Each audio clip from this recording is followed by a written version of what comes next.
What is up, everybody? It is Drew, Travel with a Burning Abyss here with another video. And I told everyone yesterday in the small combo video that I posted that I'd do a deck profile today. There is going to be more combo videos to come with this deck. If you want to see more of them, smash the subscribe button, smash that thumbs up button, all the good stuff that you already know.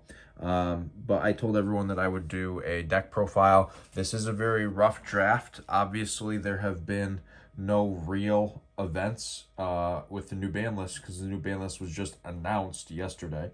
So there obviously aren't any events with it yet. But I will probably bring this to some events and play it. So obviously it's something that I think is an interesting take. Maybe not this exact list. I'll have to do some testing and kind of see where I end up. But we'll talk about all that throughout the course of the video. So let's go ahead and dive on in. All right, so we'll start with the main deck. The Mermail stuff is 3 copies of Abystius, 1 copy of Megalo, 1 copy of Pike, and 1 copy of Gund. I think this is fairly standard. Like, honestly, as of late, the Pike seems less and less important. I'm almost thinking that a second Megalo might be better, to be perfectly honest, but it's still a good search off the Abystius sometimes, so I can't hate on it that much.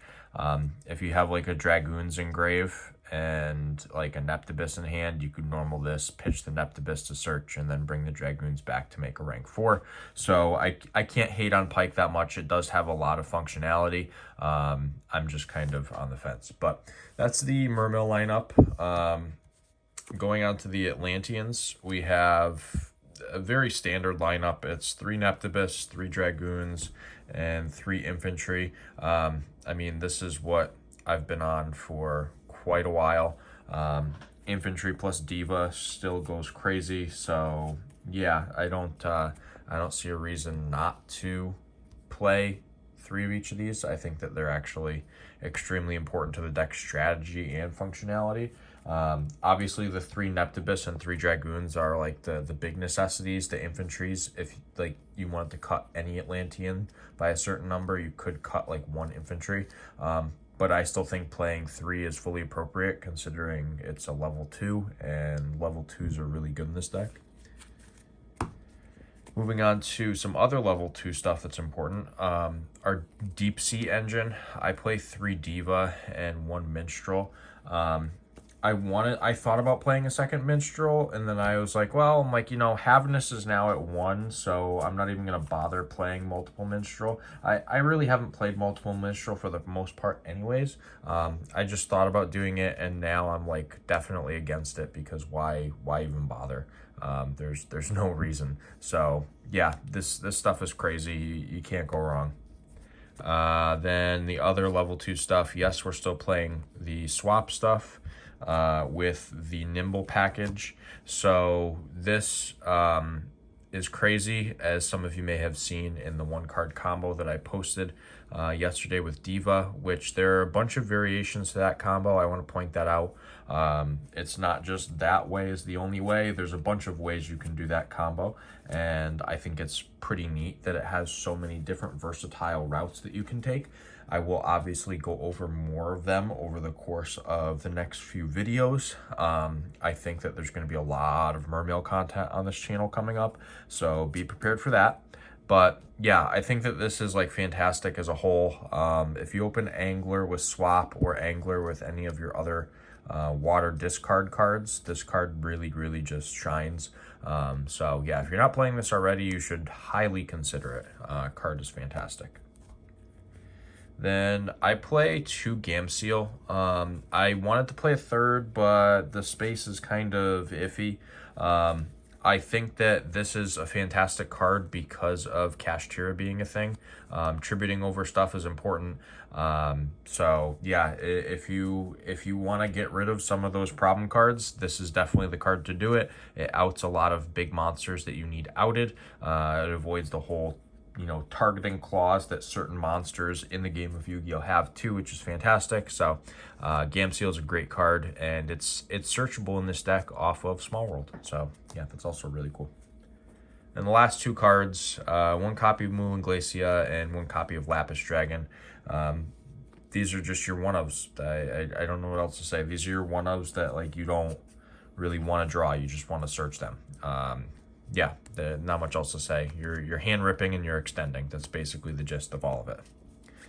Then moving on to the spells, I have 3 copies of Triple Tactics Talent. This card is amazing, as many people know. I don't think I really have to explain too much how good this card is. There's a lot of things you can do with it. I'm not even going to go really fully in depth with it because of how insane the card actually is, and that everyone should know what it does by now. Then some searchers. I'm playing 2 Small World, 2 Aria, and to be honest, I still think that 1 Aria is more than enough. You could definitely take 1 Aria out and play the 3rd Gameciel if you wanted to. There's definitely an argument to be made that you could technically blind second and just play a bunch of board breakers going second. But that's kind of like a whole different conversation. But yeah, I think Aria, like, this card honestly is just the one of. It's like, okay, if you draw into it when you need to search, you do, like, whatever. But the deck already does so much without this card, so you don't, like, this is not necessary. Small World, I think, is far more important. This card is just, I mean, it's literally pretty much any water card in your deck. So this card, I think at 2 is definitely a necessity. This can be played at 1, or you can play it at 2, like whatever your preference is. I just think that I'm probably going to end up cutting 1 Aria and going back to 2. Then we play the 1 Mizuchi, which I feel most people knew. I was already on. Like, this card negates a lot of stuff, negates Dark Ruler, negates Super Poly. So, yeah, it actually does negate Super Poly and Dark Ruler. Like, I know that Super Poly says that you can't, like, chain to it. This doesn't really chain to the activation. It just negates the effect of it. So, yeah, it actually negates Super Poly. It is a factual thing. I'm not making that up, I promise. And then lastly, this is like the big flex spot for the deck, Monster Reborn. This card can also be swapped out. Like, you can take out an Aria and you can take out a Monster Reborn and you could put in more board breakers. You could put in like a Gameciel and a Called By. Like, this is honestly the spot where it's like, okay, I have 39 cards. What else do I want to play? And it's like, okay, well, you know, maybe some more Graveyard Revival would be good. So Reborn is pretty sweet. Can't go wrong with some extra Monster Revival. But that is the main deck. Should be 40. Like I said, there's some things that can change that I kind of discussed. There will be more discussion, you know, like I said, in future videos, future combo videos about this deck, and especially after I get some actual full-on testing in with it. I think that's pretty important to note too. But that's the main deck. Let's hop on over to the extra so I can show you what we're special summoning. All right, so admittedly, before I get into this, I forgot to mention this earlier. I had a Mermail deck profile recorded that I was going to post on the channel probably last week, and I didn't get to edit it yet, and then the ban list dropped yesterday, and I was like, oh, well, I guess that kind of changes things. So now everything's kind of different. So I've made changes that I said I wanted to make in that video to the deck now. So starting off, I'm playing 2 Toad, which I think 2 Toad is more than enough. I'm also playing 1 Bahamut. Prior to this video, I was playing 3 Toad and 2 Bahamut, and now I've just moved on to 2 and 1. I think that's perfectly fine. I also play the Abyss Dweller for the other rank 4 XYZ. I thought about playing Stealth Kraken, and I just realized that probably wasn't a great idea. So I'm sticking with these 4 for now for our simple XYZs to summon, are more rank 4 centered, because Toad, even though it is a rank 2 XYZ, it still does coincide with the rank 4 Bahamut Shark. But that is the small XYZ package to start. And additionally, we have a copy of Abyss Gaios, which I think is a fantastic card. Like, I love this card. If you can make it, it's really good. Against Cafeteria, obviously it's great too, because like, what are they gonna do? You can negate their board and they can't attack with their level 7 or higher. So yeah, this card is really good. Yeah, not much else to say about it. Then, as we all know, Gigantic Sprite is a crazy card, and in this deck, it still works. Do not give up on Sprite in this deck. This Sprite is fantastic. You can also, if you're kind of like, I'm hesitant about it, like I don't know what I want to do, you can play Atlanteans with the Gishki stuff and the Sprite stuff, and then that makes it even easier to turbo out your level 2, rank 2, and link 2s. So yeah, Gigantic is fantastic. And then for the last XYZ monster, I'm actually playing Zeus now. I was not playing this card in the deck before, but now I'm looking at it and I'm starting to realize that this card is probably a good call. You can make a Gigantic with like a link 2 monster and double its stats, swing at something, and then main phase 2 you make a Zeus and you just wipe the board, which is fantastic. So yeah, I think this card is very strong. Like, it's extremely strong, the things that it does. So yeah, Zeus, fully worth it.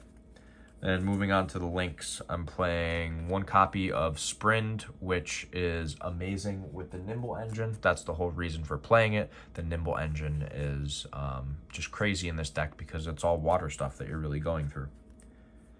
Then for our other non-water link monster, I'm playing the Bujinki Ahashima. I feel like this should be fairly obvious. I don't see why you wouldn't play this card in the deck. Like, it literally says, hey, you can make a free XYZ monster, and then you can get this off the board by overlaying for like the Gigantic Sprite. So yeah, this card's really crazy. Then this is something that I think is completely necessary, and I've talked about this a little bit in the Mermail Discord. So 2 copies of Marincess Coral Anemone.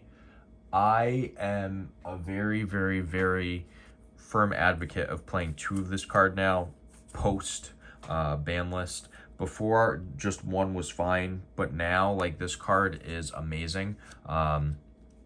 If you go first, the Diva combo requires it, so that gets this out of your extra deck. The second one you utilize to Zealantis lock your opponent. So I think 2 of this is fantastic. You can bring back, like, if you're trying to OTK, you can bring back an infantry on your second turn, and then you can get your additional normal of a Diva, and then that gets your Neptibus. Neptibus dumps and searches, and then you just basically get to make a Zealantis and OTK your opponent with a bunch of resources. So yeah, I think 2 of this is definitely a necessity. Then I'm playing the 1 Abyss Lacia and the 1 Area for the other Link 2s.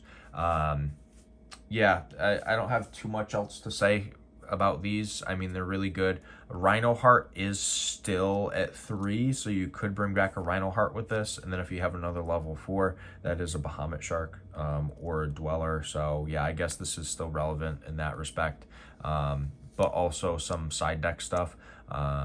Or actually, we'll talk about talents, because if you take your opponent's monster with talent and then you want to get their monster off the board, you can just link it with one of your water monsters for area, and that's actually a really good play. And then obviously the Abyss Lacia is it's just a staple in this extra deck now. I mean, you send like an infantry search like a Teus or something, and then you get to pop one of your opponent's cards. So yeah, really good stuff. Then the link for the 1 copy of Zealantis. Yeah, this card just locks your opponent and says that we're going to hit them for big boy damage. So yeah, if you're not playing this, you definitely should. This card is cheap right now. I would definitely advise getting it, because like it's just insane. It's just an insane card. And the last card in the extra deck, this is the flex spot, in my opinion. You can play whatever you want in this spot. I just threw this in to experiment with it, and it's come up in like 1 or 2 test hands so far, and that is the Crocodragon. There's going to be some times where you end on like a Mermail monster and a Diva, and like this card can come up, and it's another interruption. It draws you further into the deck, like all that stuff. And obviously it gains stats based on what you have in your hand. So that's kind of interesting in a deck that gets so many resources to the hand. So I think this card is really good. Like, honestly, I think that it's worth a shot to at least try. I'm going to be testing it. Like I said, this is a very rough draft. Nothing in this build is final. I'm just showing what I've kind of come up with as of day one. With all, you know, all due respect to myself and my videos, this list could change by the end of today. But this is what I'm testing right now. Maybe something will pop up where I'm like, oh man, I should play that card instead. But yeah, this card seems in theory like it's got a good amount of potential. We're going to go ahead now and hop on over to the side deck though, because that does round off our extra deck. So let's see what we're doing for games 2 and 3. All right, so you've now gone into game 2 and game 3, and you got to figure out how you're going to counter your opponent's board. And I'm going to showcase how I think we can do that. So starting off, 3 copies of Nibiru. In my opinion, it is an amazing, amazing choice.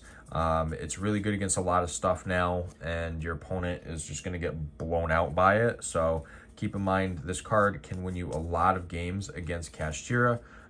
Being able to just nib their board kind of stops them dead in their tracks, and then you just go off with your Mermail Atlantean OTK plays and lines, and you just secure the game in a very quick fashion. So yeah, Nibiru is amazing. Then we play 3 copies of Raigeki and 3 copies of Book of Eclipse. I think that this is fantastic. I think that it's really great against Kashtira. I think it's good against other stuff too. Like theoretically, you could like Book of Eclipse of Fluandree's board with M-Pen up, and that does do something, I guess. But they're still going to be able to flip like the trap. So that deck's not dead, by the way. I wanna make that well known that, you know, Wind Barrier statue getting hit is amazing for a lot of the meta, but that can still play fairly efficiently. It's just not as troll-ish. But yeah, I think this card's fantastic. The only downside is that technically this card can get like ashed because it does say your opponent draws cards. So yeah, that's kind of odd, but it's something. But the Raigeki, obviously board wipes are just, they're going to be the thing this format. Like, you're going to need to play board wipes. So yeah, I think those are amazing cards.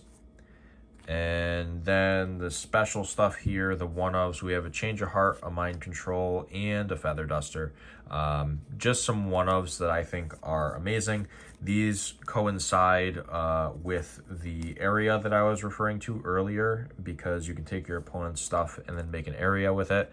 Or if you change a heart or talent specifically, you can still attack. So if you take an XYZ monster, you can attack and then main phase 2 make a Zeus, which is obviously insane, like absolutely insane. So yeah, definitely consider playing these 2 in the side. The Feather Duster is for trap decks. And speaking of trap decks, we also have 3 copies of Evenly Matched for those trap decks. I thought about playing Lightning Storm, which is something you still can do if you want to, because then you get a battle phase, which in Mermail could lead to an OTK. But my other thought process was that if I play Evenly Matched, it's also really good against Kashtira. So if I can like open up Nib evenly, which can happen, and then negate the Nib with like a Griffin Rider, and then I go evenly on my turn, they have to keep the token, which is really, really insane because this deck will just stomp all over that.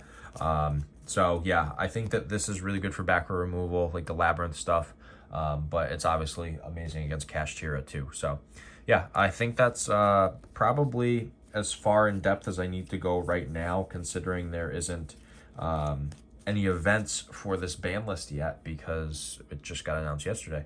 But I will be filming over the course of the next week or 2 a bunch of combo oriented stuff. So make sure you're paying attention and you're watching out for more uploads from me, because there will be plenty more coming up probably sooner than you think, within the, like I said, within the next couple weeks. So keep your eyes out for that. If you enjoyed the video, give it a thumbs up. Don't forget to smash the subscribe button so I know that you enjoyed the content. And for right now, this is Drew, Traveler of the Burning Abyss, signing out.